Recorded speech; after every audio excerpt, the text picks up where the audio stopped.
Fuck Zoom.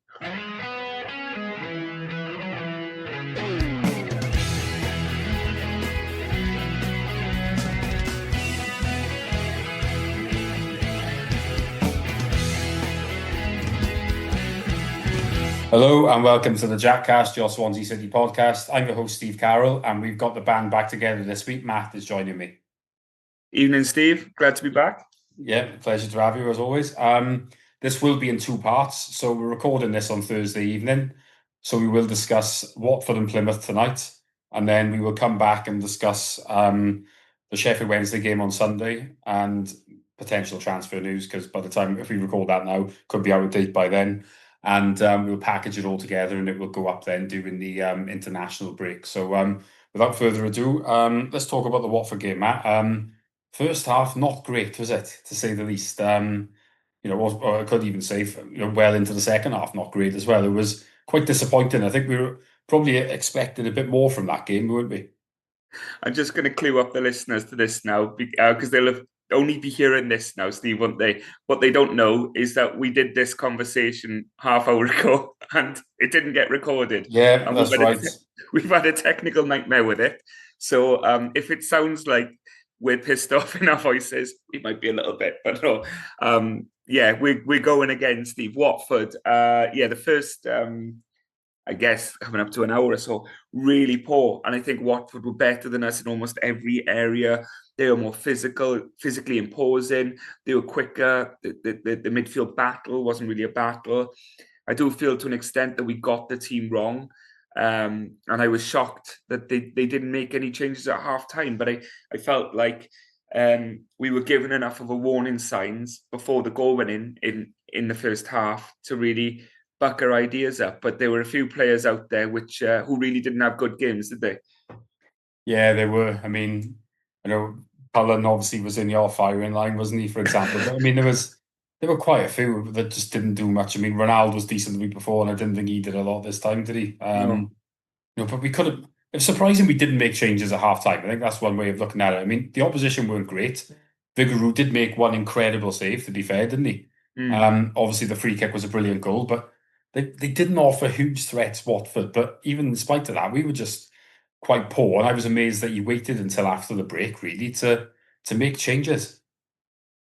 Yeah, say there was poor performances all round, really, weren't there? I think Eon was lackluster. I felt like he wasn't really. I think in the contrast to when Anusa came on later on, you could see what we should hope to expect. But Ronaldo on the other side as well really struggled, lost the ball a lot, and run it off play and things. I just really did. I think he was having one of his days. Obviously, without trying to stick the boot in too many times, I think Cullen had a shocker. He was offside maybe 5-6 times in that first half, an incredible amount. And then the one time he was onside, he made a run to the wrong way, and Yalkuid played him through one-on-one. So I think he was having one of those days as well where nothing was coming off for him, but the whole team were. Save for Vigouroux and Ben Cabango, it would have been a lot more uncomfortable scoreline at half-time. And I don't think we could have necessarily grumbled had it been maybe 2-0. But it wasn't, and I think we needed at that point then to realise what had gone wrong in that first half and made changes then, not 15 minutes into the second. So, 10 minutes into the second, whenever it was. But I felt like, there was opportunity there to see the threat that Watford posed. And, you're at home. And I don't think Watford are expected to be amongst the movers and shakers at the end of the season. So if we consider them a direct rival in our positions in the league, then you'd hope at home you'd be able to impose yourself on the game a little bit more than we did in that first half. Yeah, I certainly felt so. And I mean, it just felt like we didn't really, I don't really know what the plan was. That was what was frustrating. And like sometimes in the past, when we haven't known what the plan was in recent years, you look at it and thinking it's mainly because the personnel just isn't great. But there's been a lot of backing here now. I know we still need a striker. Everyone's saying that, and they're not wrong about it. But I mean, across the rest of the board, it's not a bad side, is it? And there's certainly now there's options on the bench to change things as well. So, which we did put to good effect, you have to say, in the end, like Stamanic and Anusa coming on, they did make good impact for us. And of course, Vipotnik, who for once did look far more alert than he usually does. I mean, you look at the goal, usually he just stands there, waits for the ball to come to him in the box. For once, so he made a move, got across his man on the front post, and you know, earned his luck with the goal really there. And then there was another incident, I think, where Nusa made a pass just before the ball went up, and he was busting a gut, making a run to try and get on the end of it, which he did, and it got blocked.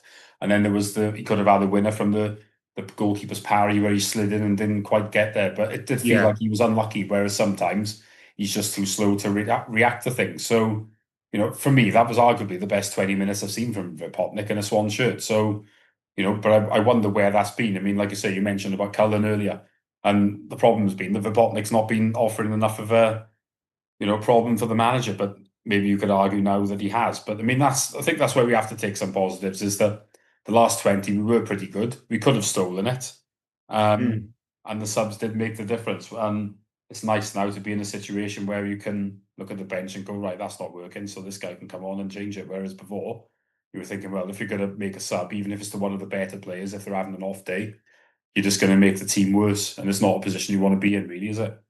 No, the bench is a positive because it's not looked that strong in years. But I think perhaps there's potential to say there was a mistake made in that the likes of maybe Anusa could have started. Eom is still a strong player to bring off the bench, but I think the pecking order needs to be, Anusa playing. Now you've got the question mark of Popnik, who seems to have the bit between his teeth recently. We'll talk about the Plymouth game in a bit, but maybe the comments about Cullen being the main man and stuff like that, and things not quite clicking for Vipotnik at the moment from Sheehan's press conference.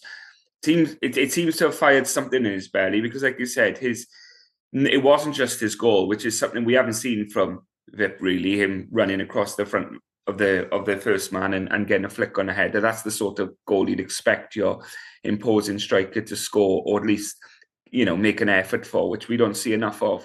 But it was that great move as well, where Ethan Galbraith, who we'll come on to in a second, played a long switch ball over to Anusa, whose first touch was superb, cut inside his man and played the through ball to Vip. And, if he gets a better connection on that ball, it might well be a different scoreline. Might well have ended that game winning.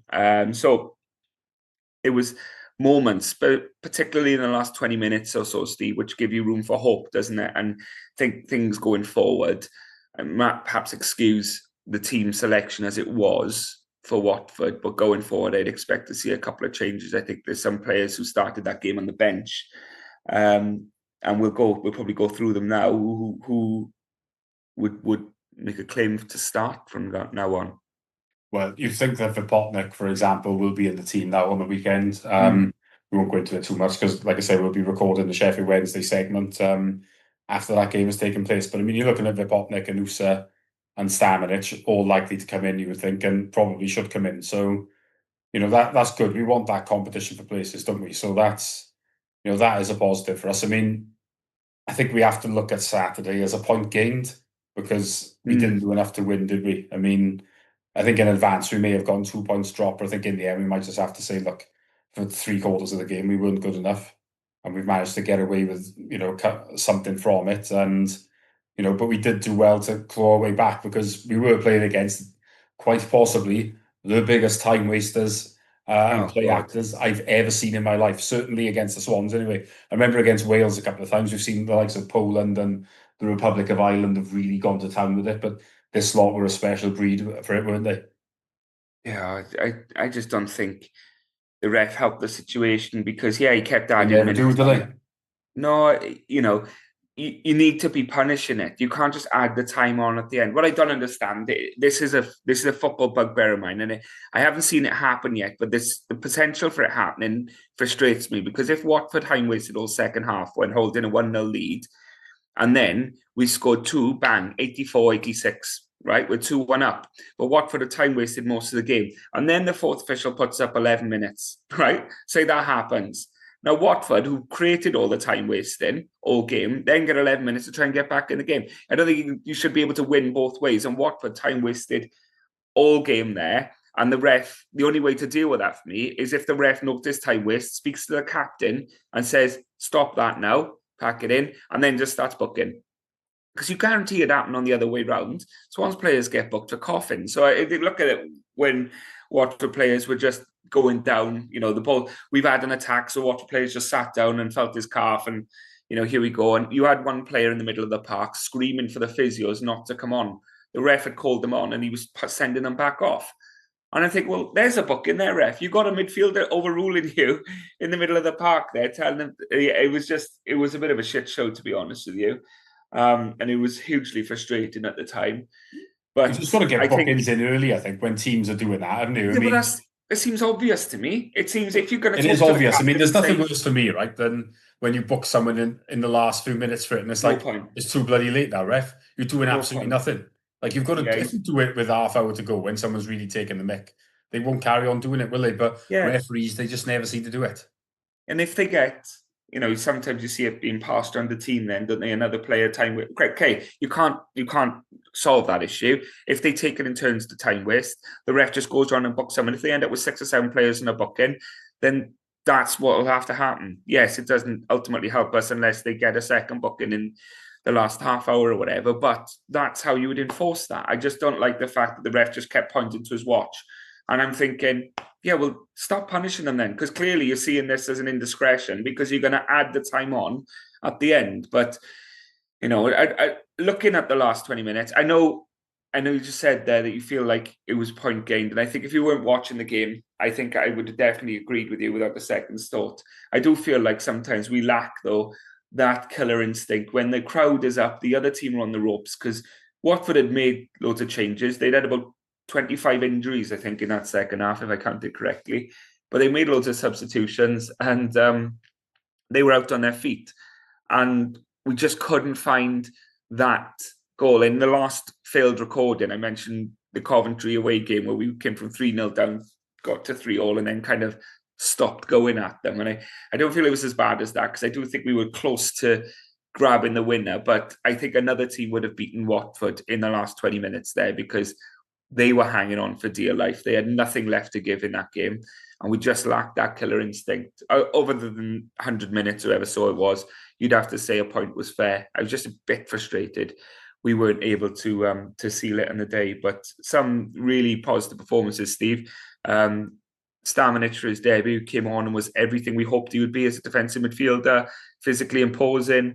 To put that tackle in he did after he was on a booking was genius, but also had my heart in my mouth because I thought if the rest sees this another way, he's walking. But it was a superb challenge. And he just dictated play. He gave us a physical presence I think we've sorely lacked in there. He actually kept a lot of moves alive as well because he was the first man onto the second ball out of the box on a few occasions. And, being as tall as he is, he was flicking it off then with his head to keep the move alive. So I think he offers quite a lot. And I'm so far delighted with that signing. And just a moment as well, Steve, for Ethan Galbraith. It's very early days, but what a signing he looks to be. Yeah, he does. I mean, of all the business we've done so far, pound for pound, like I'd probably have to say he's the best value deal. I mean, he's been a standout player, isn't he? And now he can even go in at right back as well. So yeah, he's really good, and you could easily see him being sold for a good profit. I would think at some point. I mean, it's not what anybody really wants, but that's the way that we have to operate. So yeah, he's the fact is we have got a bit of an embarrassment of riches in midfield at the moment, and it feels like someone might have to miss out. But Galbraith going to full back might solve that, but he might not like it, is the only thing. But yeah, it certainly gives us options, doesn't it? So yeah, Galbraith has done really well so far. He's been a standout player, I would say. And the season's only a handful of games old, not even that really. But yeah, what I've seen from him, I do quite like so far. But yeah, let's touch on the Plymouth game next. And I mean, we did make quite a few changes as you'd expect. The likes of Parker and Casey coming in. Why Fulton came in, I don't really know because I just think he's completely surplus to the requirements now. But either way, he did come in. Vipotnik came in, and Noosa had a start. Fisher as well. I mean, it was a game of two halves, really, wasn't it? The first half, we were quite good. We had quite a few chances. A brilliant goal from Vipotnik out of nothing, really. And we probably should have been more comfortable. And unfortunately, after that, it wasn't so good. But I mean, it was the first half. There was a lot to be positive about, wasn't it? Yeah, I wasn't hearing any grumbling around. the first half performance. I thought, after the first 10 minutes or so, where yes, Waddell could have scored after a couple of minutes, but I think they had a good portion of the ball as well in attacking areas. I thought 10 minutes, the game settled down. And then well, up until the dying seconds of the first half, I thought we dominated. And not just like creating chances, but also just in territory and possession. I think all our attacking players saw so much of the ball, which is not something we say that often, in the Alan Sheehan, but I think we had the ball up against them. We could have scored a couple of more, and I don't think there'd have been any real grumbles about it. It was a shame that we didn't, because they get one chance then, and I'm surprised, because given Alan Sheehan used to be our set piece coach, the manner in which the equaliser came about would have alarmed him, I think, because it wasn't just that he got in at the back post; he was being marked by Waddell. It was terrible setup from us, and it was apart from Waddell, there was no one within 6 or 7 yards of him. So as soon as he won that battle, he was surely nodding it home, as he did. Um, and it was left a sour note at the end of what was a really good first half. And it was like the opposite of Watford then, really, Steve, wasn't it? Because where we started that game really poorly and got better as the game went on, Plymouth was the opposite. We started really well and just fell apart in the second half. Yeah, I think the subs didn't help. They didn't come at the start of the second half, obviously, but making four in one go disjoints the team, really, doesn't it? And then we had an injury, and Fulton had to go to centre back. Parker went on the wing. Cullen came on as well as Vipotnik. For me, we just lost our shape, really. We didn't really know what we were doing. A bit of square pegs and round holes. And to be honest, Fisher made a couple of good saves, which you don't hear from me often, but really, I think we were happy to get to penalties, happier than they were anyway, which, is quite disappointing considering how well we did do in the first half without putting the game to bed, really. And obviously we're playing against a team that must be quite low on confidence. They lost their first four games of the season. They did win on the weekend, their first win. But I mean, and obviously the last time we played Plymouth at home, they were absolutely terrible. We can't look at it any other way. So it was a bit disappointing, and we were a bit lucky to probably sneak through, I would say, in the end. And it was, there weren't many positives we can really take from that second half of it. That's what's disappointing, isn't it? Yeah, I thought it would. At half time, I thought this could end up being a nice complete performance from us. They'd scored their only real chance in about 40 minutes, and we were comfortable in that first half. I thought we'd come out second half, we'll just blow these away.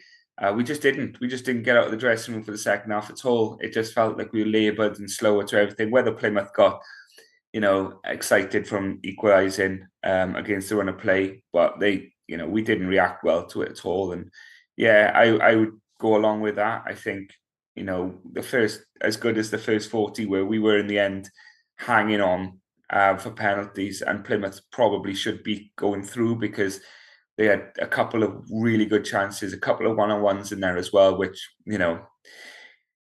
Andy Fisher clacks. And when we normally say that, it's because we've slagged him off. But this time we have to say he's one of our best players on there, wasn't he? Probably our best player, because he's kept us in the game when no one else could really do their job. So I think fair play to him. He's come up with the answer there to get us through, not just in normal time, but also when it got to the penalty shootout, Steve. Yeah, I mean, we can't argue with Fisher. He's made a good save. It was from Sorinola, wasn't it? Which is ironic. But look, he's the reason that we've gone through. I'd always say you're looking at a goalkeeper in a shootout. Out of the 5 penalties, you want him to make one save, I would say. And he's done that for us, and it's proved to be crucial because all our 5 went in, really. So, yeah, look, I'm not convinced you'll ever hear me praise Andy Fisher on this podcast again, but credit where it's due. He has played a key role in getting us into the next round. So, look, it's a good thing. I'm certainly not going to complain. I mean, I want everybody to do well if they're playing for the Swans. There's certainly no agendas or anything. It's just been with Fisher, there haven't been a huge amount of positives. But look, he's played a role, isn't he, getting us through, and that'll do him the world of good. And if that's doing him good, it's not going to do us any harm either. So it's all good. And you never know, maybe you'll get a chance to start in the next round. Nottingham Forest, Matt. It's slightly underwhelming, no offence to them, only because we knew we were going to get a team playing in Europe. And they were Yeah. probably, of all the ones we could have had, the most underwhelming. I mean, we couldn't have Arsenal because they'd already come out, but you were looking and thinking, could have City, Liverpool, or Chelsea, and you're thinking, cool, if we get them, particularly, it could be a bit of a buzz about the place again for a while, Yeah. and it'll, full house, gets people talking. Maybe if people go once, they enjoy it, they'll carry on going because we know crowds have been a problem down here, and so to get Forest, I don't know if it will capture the imagination. I hope it does because we've been out of the Prem for a while now, and obviously the last time we played Forest, they were a completely different team. There's hardly anyone still there, and it's a far better team now, but. So I'm hoping for youngsters it does capture the imagination, but I guess we'll see, won't we? Yeah, I'm not totally convinced, but I can only talk from my own experience where I think we've played them too recently to get excited about playing what we'd call a bigger Prem team, a team playing in Europe.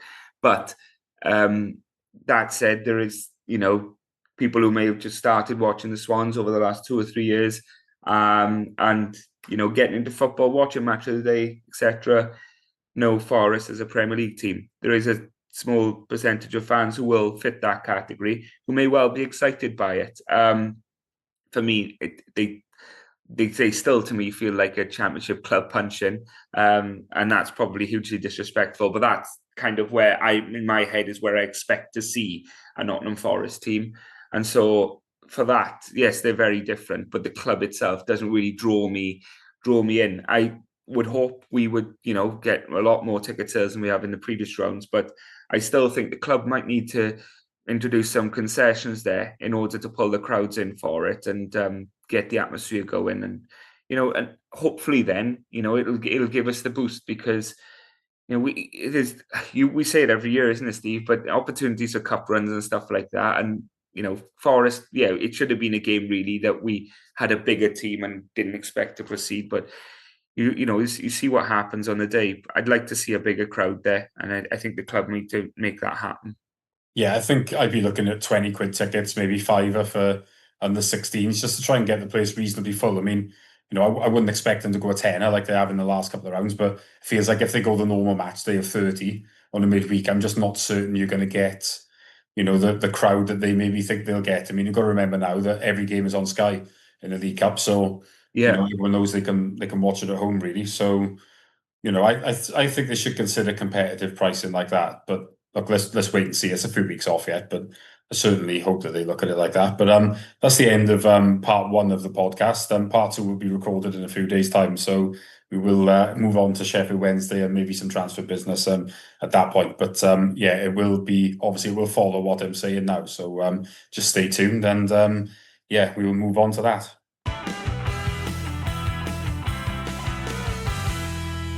So this is now part two of the podcast. We've recorded this on Sunday afternoon, so after our very good win at Sheffield Wednesday. Matt, before we get into it, I know we did discuss on say the same pod, but a few days ago now, so earlier in this episode about wanting changes for this game, and we got them, and they were probably the ones we were looking for, weren't they? Vipotnik coming in to start, Stamenic starting. I know Um, so. yeah, so it did have the impact really. I mean, I think the first half we weren't brilliant. There were a couple of chances. I mean, Vipotnik had one, didn't he, from across? Franco drilled one wide. I mean, I felt like we were on top. We were having probably more of the ball than we've had in any other game this season, certainly in the league anyway. But we didn't hurt them hugely until after the break, did we? No, but like you said, the changes that we made were the right ones. Stamenic, another who came in and just really showed his quality again.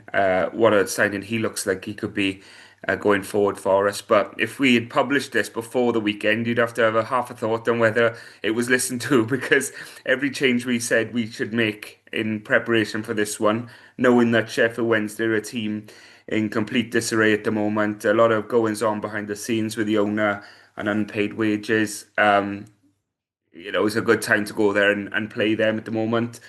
We wanted to go there on the front foot and really show that we could put in a professional performance and a dominant display. And to be fair, I think we did. I think the score line could have been more, but we ultimately had a nice afternoon of it and made it less nervy at the end for a change.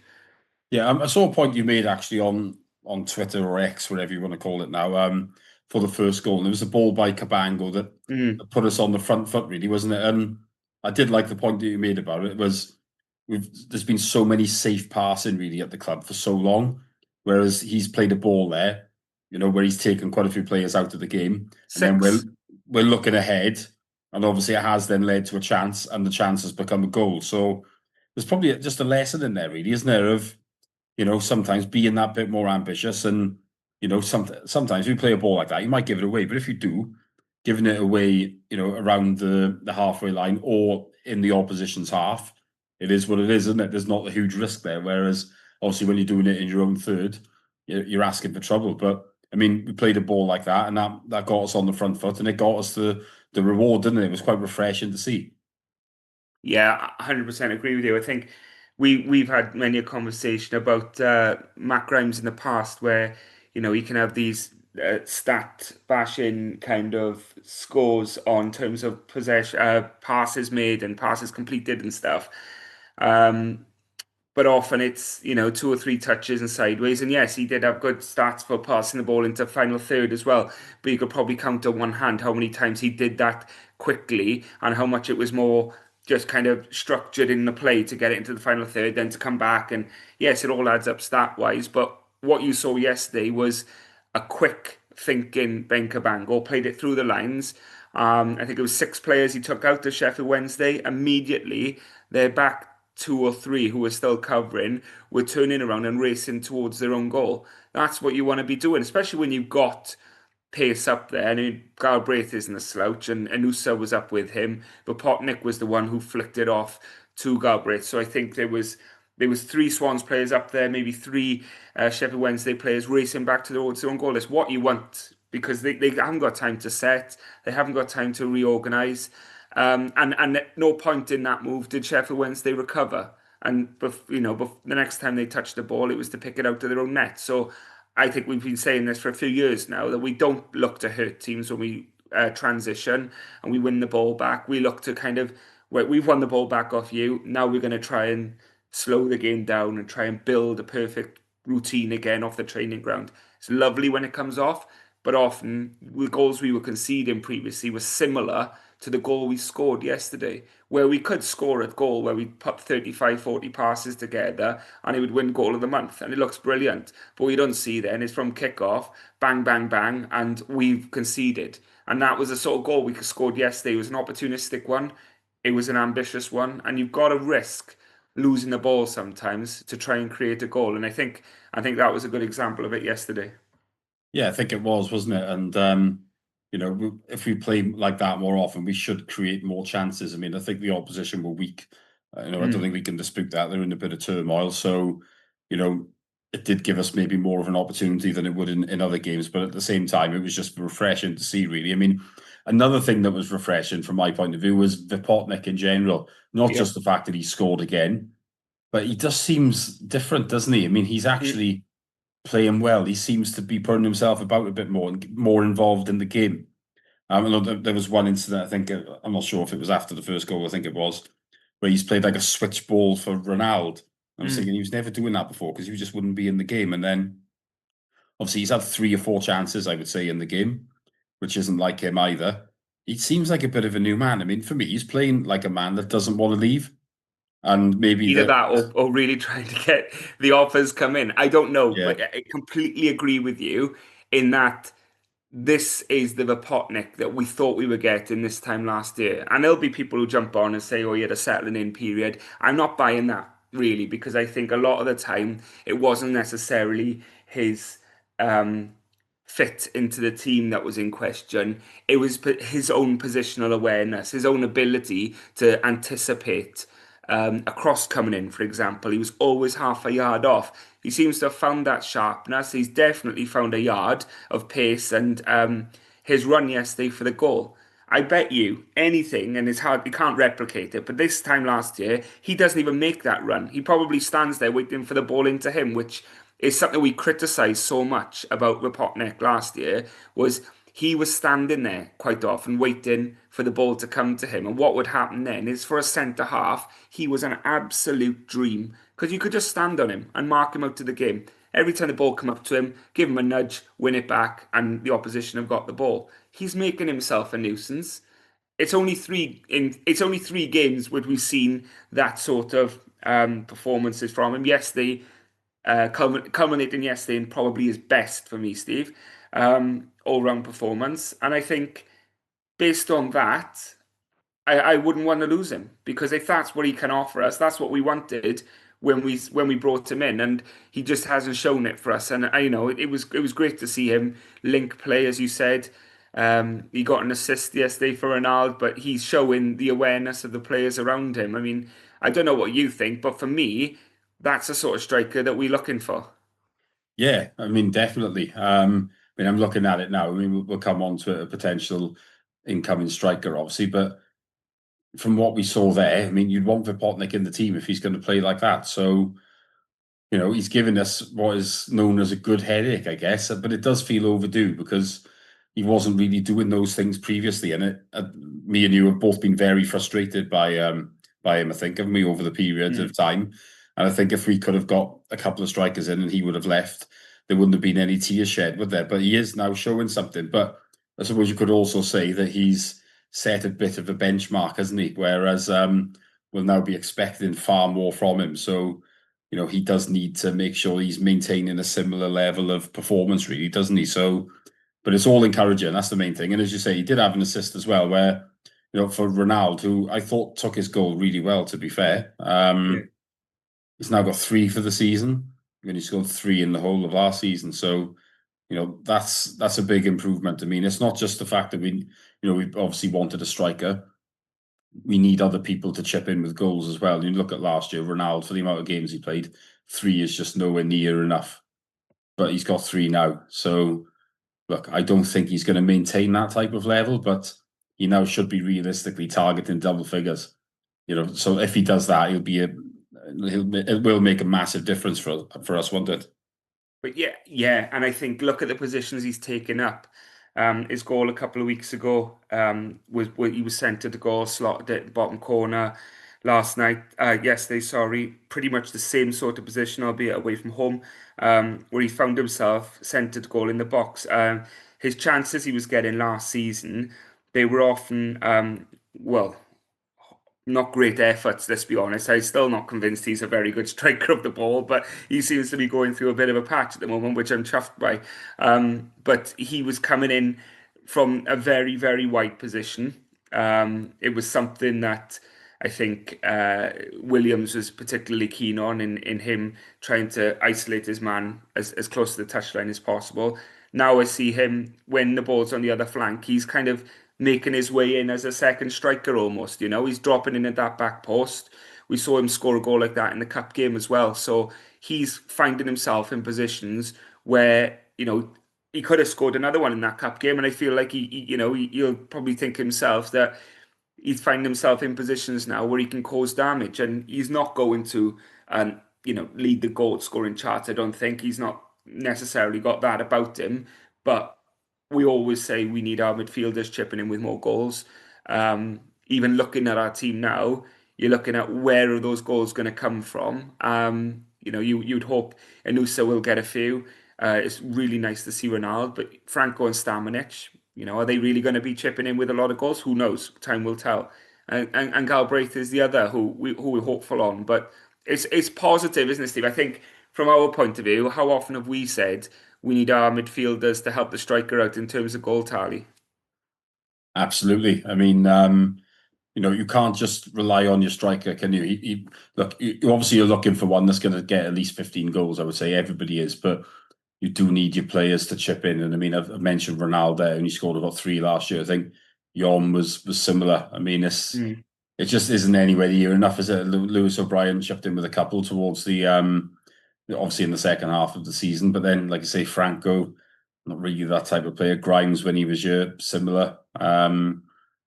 Yeah, you're not, you are struggling then for goals, aren't you? That's the truth of it. And I mean, don't get me wrong, you can be successful not having a huge amount of goals. I mean, we proved it in the past, didn't we? Under Paulo Sousa, we scored 40 goals and only just missed the playoffs. The John Hollins team with Yeah. 51 goals somehow won the league.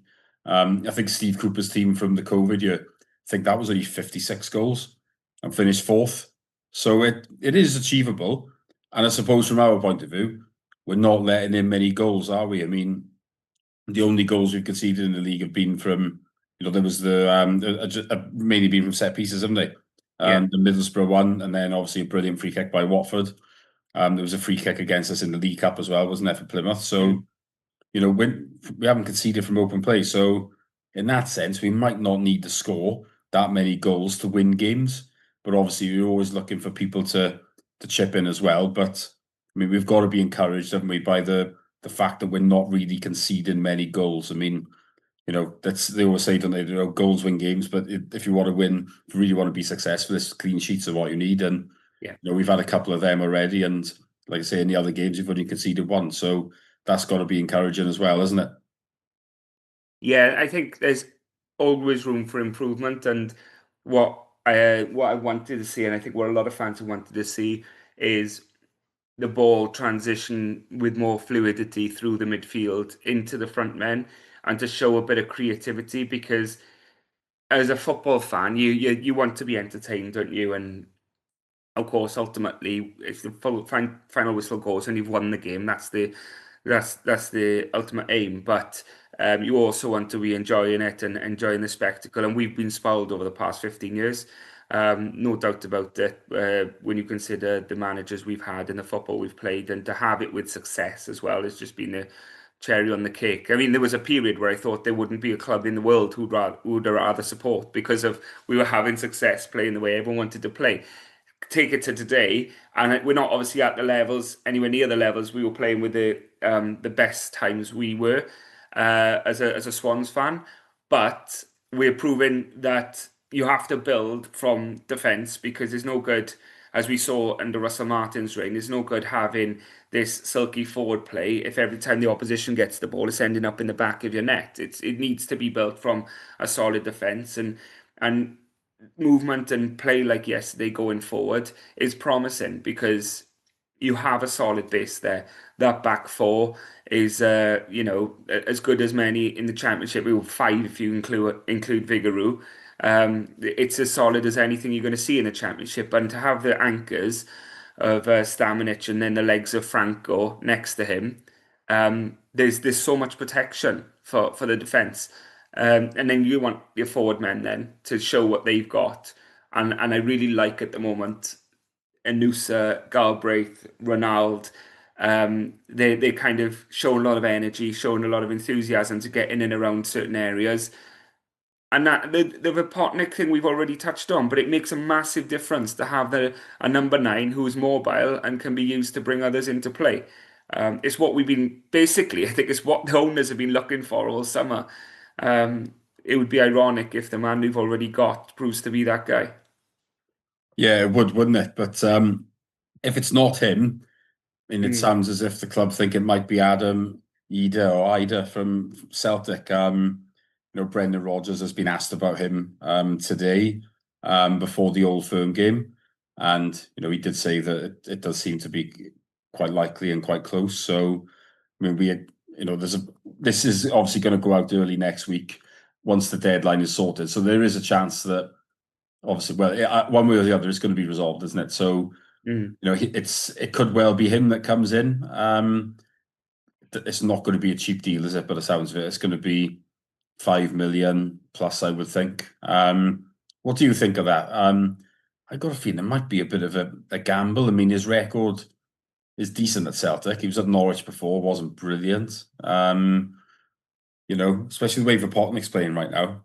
Part of me does think, do we just need maybe like a lone striker or something, rather than spending a lot of money on one that will expect to play? And yeah, I just don't know. It feels a bit like a gamble to me, for a lot of money. It makes me a little bit uncomfortable, but I know that the feeling of we've been desperate for a striker.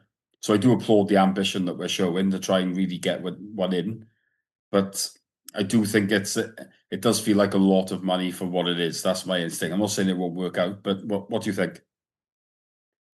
Yeah, and I think it could be, we could all end up with egg on our face that he comes here and is a revelation. But even if he was, and there'll be no grumbles from me, of course, if he turns out to be a fantastic signing, I still feel like we're overpaying based on his current record and ability, if that makes sense. We could well be looking at someone and thinking, actually, we can make him look shit hot. Do you know what I mean? The way we play, he's going to suit us down to the ground. He's going to anticipate Josh Tymon's crosses, yada yada. He likes to be a 6 yard poacher. This is going to be a great home for him. I still think that the value has been driven up by the fact that Celtic have paid so much for him so recently, um, and not because of necessarily thinking that that's what he's worth on in current market. But it at the moment, and I'm hoping that this gets played back to me in the future to make me look stupid. But at the moment, I feel like it's an opportunity missed in targets we've been linked with previously in the window that looked like there was, good conversation. Yes, you can never force someone to join, and people can offer more money than we do, but that would only give me comfort, Steve, to be honest, if we managed to get Adamida in maybe like on a season-long loan with an option to buy, or maybe we got him in the cut price deal. But it doesn't feel that way. It feels like we've ended up shelling out big on a striker, but our eighth choice striker, and that's the thing that makes me feel uncomfortable because there's obviously been plenty of players we've been linked with in some serious, some paper talk in the past, and we have managed to get them over the line. And I'm not an accountant, I don't work in the club, but I'd imagine the sort of money we're paying on Adam Eder might have got one of those two, three, four strikers over the line. I'm just reading a tweet now, and we're talking about it being the 6 million um, It's initial a fee. I lot. mean, it's a lot of money Ridiculous in there. It's for from it's us. from Anthony Joseph, who's at Sky Mm. Sports News. He thinks that it's going to be along those lines. It's a lot of money. Liverpool won't have to go to free up the funds for that.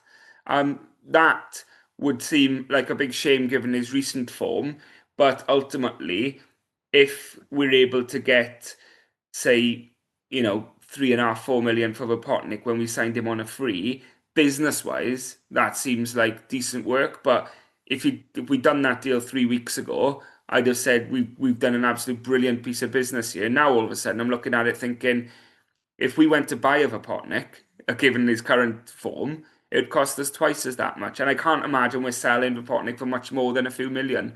Um, and would he stay here and compete with his place with Adam Eder, or would both expect to be the number nine? And that's the difficulty. For now, at least, Vapotnik, should hold the shirt for the Swans. But a big money signing coming in might change that, and that's something to consider. Yeah, I agree with you definitely. It does feel like a bit of this time last week. Maybe we were all looking at it going, they're desperate, and now maybe things have changed slightly. I mean, things could easily change again. We don't know, do we? But I We mean, need another striker. I have no doubt about that. we do. If we're not fancying Bobby Wales, and I again not spending every day on the training pitch, so there's coaches that are making these calls. Maybe he needs a bit of time to kind of get up to speed to championship level.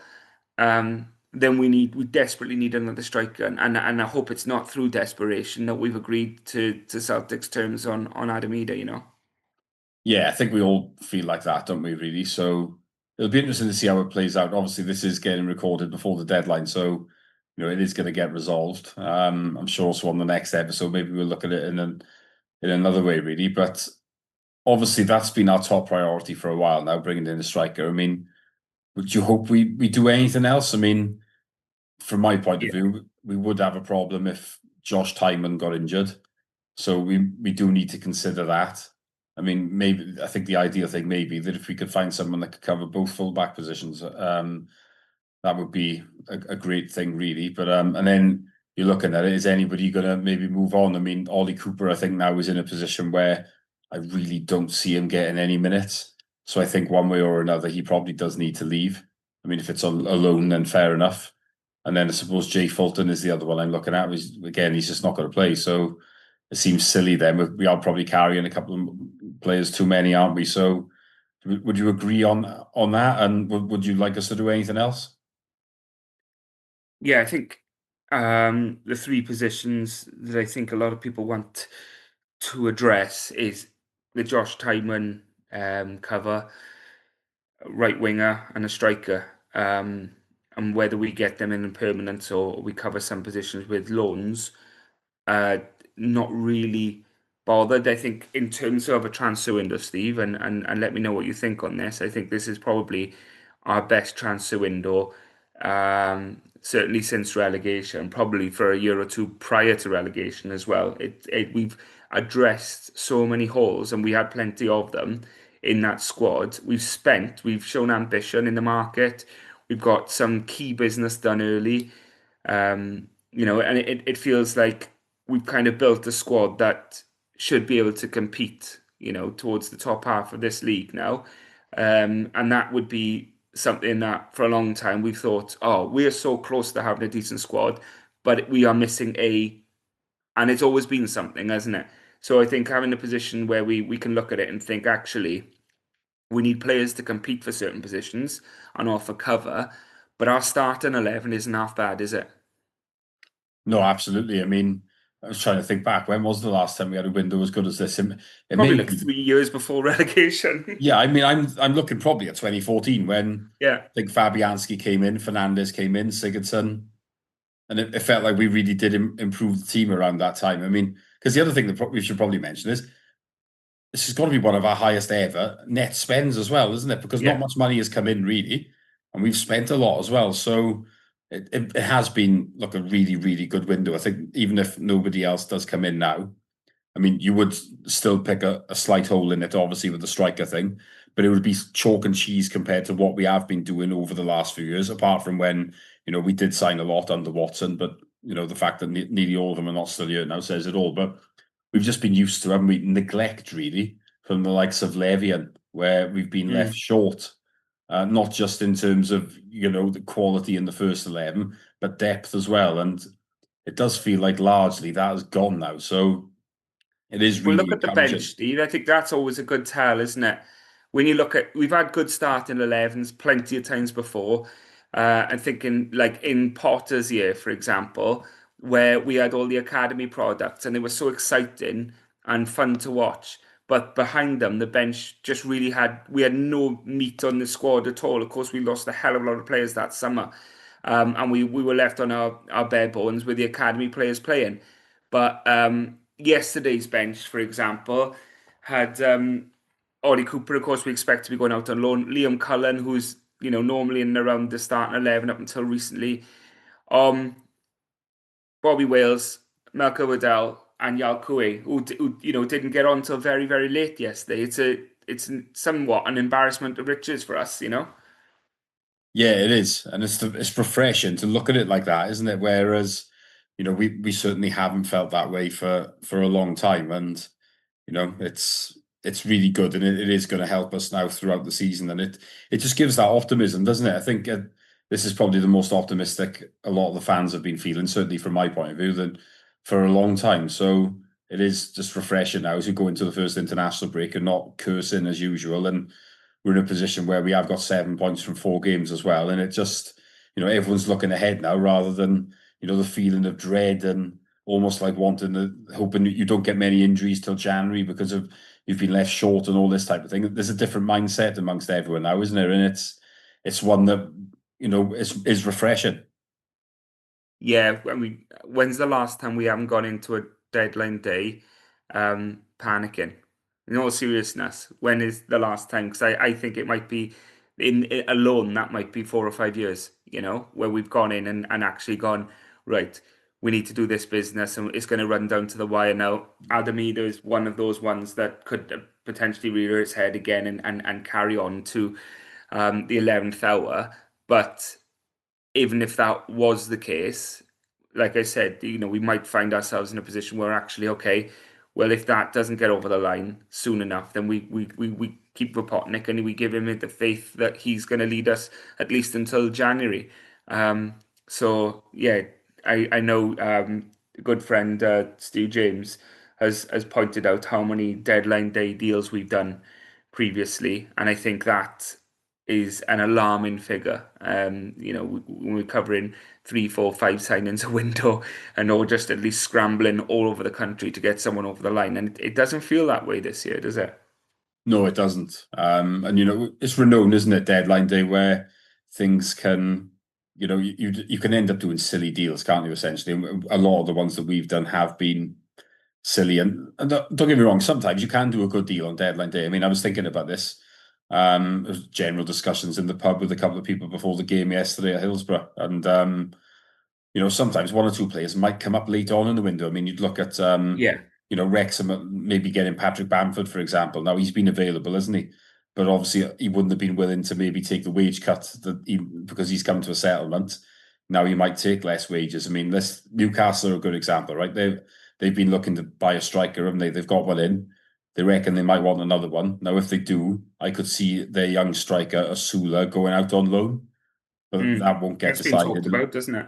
Yeah, so if he became available, for example, that is the type of player that would suit a club like us. So you just Look don't know, at do you?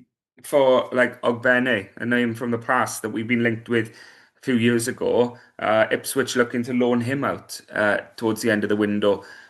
Seems like we should be in the hunt for that. We're looking for someone to challenge Ronaldo. I just mentioned the right wing position, someone who can come in and give him a rest because he does work very hard, but also offer a genuine challenge for first team spot. If he's available on loan, then again, it's not in the boardroom, but it's a conversation we should be having, seeing if it's something we can make work. Yeah, exactly. It's, sometimes these players do just come up late on. I mean, you look at, I think Jamal Lowe was a deadline day one, wasn't he, a couple of years ago? And to be fair, it wasn't, I don't think it was a bad one, really. But again, Bournemouth really wanted to sell him and they couldn't. And in the end, they had to just take a loan because it was that, or, they get nothing for him. And I mean, that was the only way I felt we were going to get Lewis O'Brien back. Yeah, If it was in a similar circumstance, really.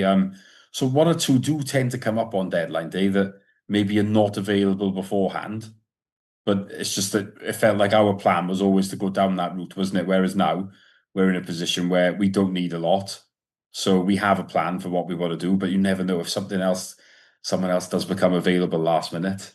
We could potentially go down that route as well. So we're in a good position, aren't we? Rather than mhm. before, you're thinking you need a few and you've got so many plates spinning and, inevitably you could do bad deals or you can just leave yourself short. And it always felt like that was far more likely with us, didn't it, than, somehow pulling off some sort of a masterstroke. We never seemed to do that, did we? It's not often very good business that is done on deadline day. There's a handful of treats that come up, but like you said, more often than not, it's clubs who want to get players off the wage bill who are offering players around. You can get them on loan, but if they are wanting to get rid of them, they've probably been available for sale for most of the window. So you're looking for someone to plug a gap or reinforce a squad on deadline day. To help the squad out. You really don't want to be looking for your starting 11 players then, because you end up the opposition, the selling club then know you're desperate and you're either going to pay what they want you to pay or you're going to go without. And if you're looking for a starter, then that's a massively difficult situation to put yourself in that late on in the window. So, yeah, I'm glad we're not in that position and glad that we seem to have done most of our business, if not all of our business, already. And we can look forward now to seeing this team gel and click and see what the season brings us. Yeah, absolutely. And obviously, a few of our players will now go off on to international duty, the first break of the season. Then after that, we play Hull at home, and they've not had a great start, have they? No, They took a pasting in Bristol City yesterday it was now, wasn't it? Obviously, Ollie McBurney will be returning to South Wales. But I mean, this looks like another decent fixture for us, though, doesn't it? I mean, we should be targeting trying to win this game, I think. yeah, and it's at home again, isn't it? And we've had a good run of it um, at home. In fact, we've been doing we've played most of our games at home, haven't we? But I think in terms of the feel good factor, it's always nice to have that in front of your home crowd. And I'd like to see the crowd build up in numbers now because there's really little reason not to, given that the business we've done, the sort of some of the results we're getting. Let's get the buzz back around the club. Another fixture which we could target 3 points from. It's very early days, of course, and a lot of things can change. But at the moment, it's another team you think, oh, it's not a bad time to play them, you know? No, exactly. I think along those lines as well. And afterwards, there are some trickier games, aren't there? Like Mm. we go to Birmingham. I think we play Leicester Leicester, come don't down here a we? couple of weeks later as well, don't they? Yeah, like we do play some teams that you'd expect to be a bit trickier then, but whereas Hull have they've conceded a few goals, they're not doing great in the league. Obviously, there has been transfer issues there as well. It a bit like with yesterday, it does feel like it's a good opposition for us at a good time. So let's hope everybody comes back unscathed from this nice little break, and we can hit the ground running in that game as well. So, but we will touch on Wales as well just before we wrap things up. Only one qualifier in this little block, which I think is a godsend, really, considering it's Kazakhstan away with all the Mm. travelling that's involved. I could easily see a situation where if you had two games, that the travel and wherever else could easily take its toll. But it's convenient we've got that, and then we do have a home friendly, but not just at home. It is actually at obviously our stadium, so be a nice change for Wales to play down here. I think tickets are quite reasonably priced. There's quite a few gone, so yeah, I hope it's well supported because it is nice to see the national team down here. But yeah, Matt, the Kazakhstan game. I mean, look, we don't think Kazakhstan are a great side, but look, from a Welsh point of view, there's a couple of players missing. Ampadu is one. We think Joe Rodon is unlikely to play because there was an issue with him yesterday. Harry Wilson's had a knock as well. It's going to be Mm. difficult, I think, for Wales in this game. This is a potential banana skin, I would say. It is. I would expect us to come through it, but at the same time, you could see us running into an issue over there. I certainly can anyway. Maybe not a defeat, but I could see a situation where it ends up 0-0, and obviously that would more or less rule us out of top two for winning the group, because that is the only guaranteed place for the World Cup is to win the group, and the rest is a playoff. And we're probably already guaranteed one of them because of the Nations League. So we need to make sure we're going over there and doing the job, don't we?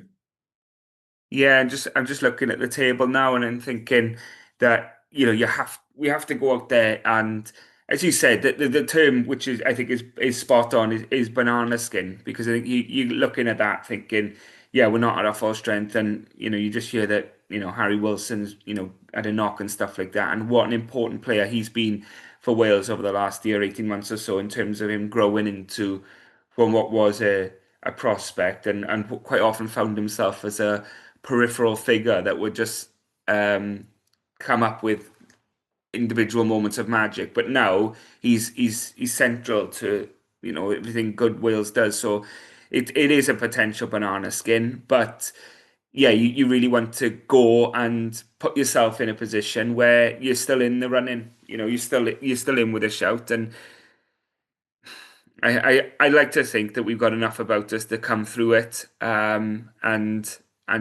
get the win. But I don't think it's going to be a walk in the park.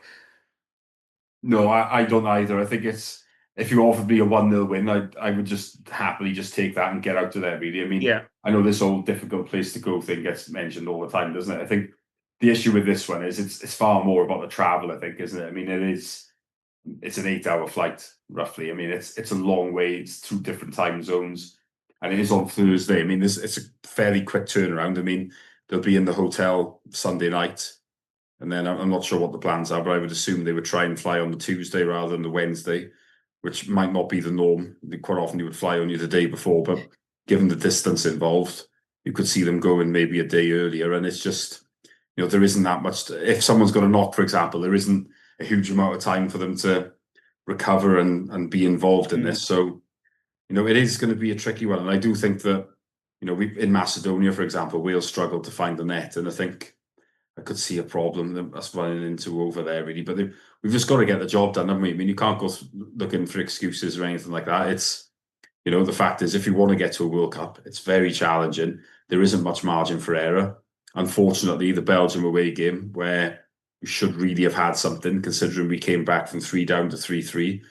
But you can't see Belgium slipping up in other games. That's the problem. So if we're going to do anything, We need probably to beat now them at home, won't we? well, we will need to win every remaining game. That was my Yeah. instinct, and I think even then it would go to goal difference. And realistically, you'd probably fancy them to pip us on that then. But at least you're putting yourself into that situation, aren't you? So it is important that we go over there and get the job done however we need to. And like I said, I think it is a good thing that we don't have another qualifier, because if we did have another game and you're ready to go again Sunday, particularly if we had Belgium, you could see it potentially taking its toll. So I think that's a good thing. But I mean, you're looking at the Canada game then as well. It's good for us to have a game. It's been a while since there's been a game in Swansea. There was meant to be one, I think, about a month after the lockdown in March 2020, and typically, obviously, then that didn't go ahead. We haven't had one since that wasn't behind closed doors. So that is a good thing, and it'll be. I